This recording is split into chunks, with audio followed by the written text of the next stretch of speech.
You may not accept this, but you don't just feel sad, you like staying in it. You know the way back to sadness. It's like a path in your mind that your feet can walk even in the dark. And before you disagree with me, just listen. Because this is not about depression. This is about a place inside you that strangely feels familiar. There are nights when nothing bad happened. No fight, no failure, no bad news. And still you choose a song that hurts. You revisit memories that stink.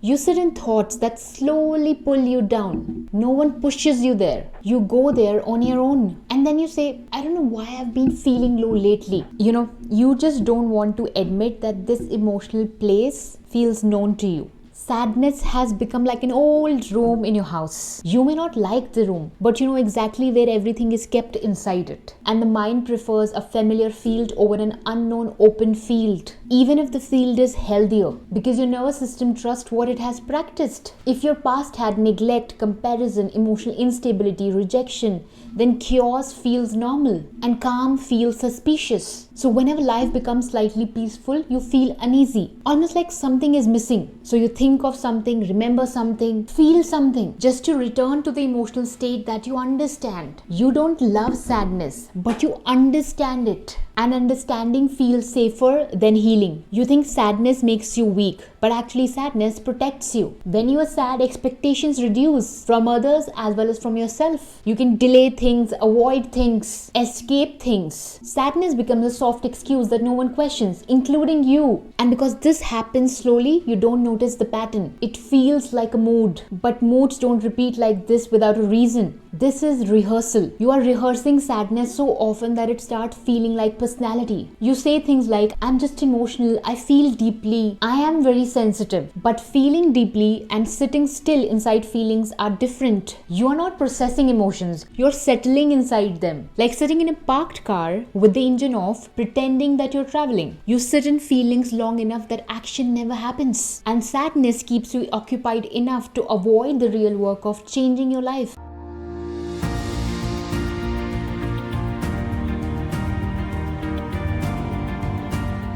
And here's something uncomfortable. Sadness also gets you attention. Yes. Someone asks you if you're okay. Someone checks on you. Someone shows concern. And if you have been emotionally starved for a long time, even a little concern feels like warmth. So without realizing it, you stay in that state where care is available. You are not acting sad, but you're unconsciously maintaining it. Because being sad requires no effort, but becoming better does. Improving your life needs energy. Trying new things risks failure. Taking responsibility demands courage. But sadness, just sit, think, feel. No risk, no rejection, no effort. And the moment you think of doing better, a fear shows up. What if I try and nothing changes? So you return to what you know. Familiar pain feels easier than unfamiliar growth. You say you stay sad to understand yourself. But if you truly understand yourself, you'll have to change. And change is uncomfortable. So sadness gives you the illusion of self-awareness without demanding transformation. You feel thoughtful, but you remain stuck. And there's another layer that you haven't noticed yet. You don't only return to sadness when you're alone. You carry it with you even in good moments. Something nice happens and there's a voice inside you. This won't last. Someone praises you and you think, they don't really know me. A good day starts and you wait for something to go wrong. You don't trust happiness. You prepare for disappointment, like someone holding an umbrella open under a clear sky. Because expecting less hurts less. So you keep your emotional state low as a safety precaution. You think you're being realistic, but you're being protective. You are lowering your emotional ceiling so that life can't drop you from a height. And slowly this becomes a habit. You never fully relax into peace. You never allow yourself to feel too excited because calm feels temporary, but sadness feels permanent. So you emotionally invest in what feels permanent. That's why even when the life improves, your inner state doesn't. You change people, places, routines, but this pattern travels with you like a luggage you never realize that you're carrying. You think this is just who I am.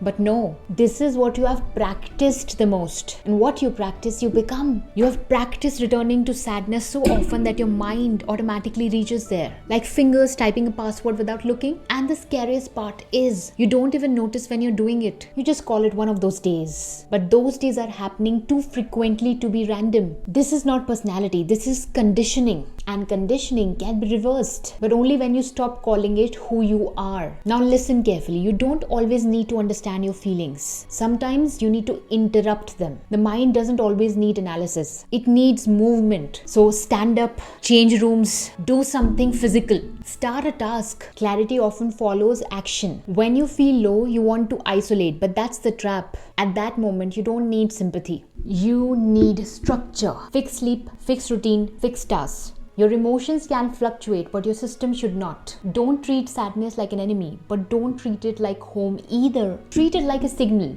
something that needs adjustment. Notice it, correct it, move. Because people who turn sadness into a resting place slowly stop moving in life. And the final truth, you are not sad because you're weak. You are sad because you know that you are capable of a better life. But stepping into that life feels uncomfortable. So you sit at the edge of the change and call it a mood. The choice is simple. You can keep walking back to this emotional room every single day, or you can finally decide to step out of it. But you cannot do both. Sadness was never the problem. Returning to it was. And the day you stop going back, you finally start moving forward. You kept thinking this was your mood, but it was your habit. And habits can be broken the moment you notice them. If this video resonated with you, give this video a like. Do share it with your friends who also like walking back to sadness every now and then. And if you haven't subscribed to our channel, consider subscribing. This was a different perspective for the day. See you in the next video.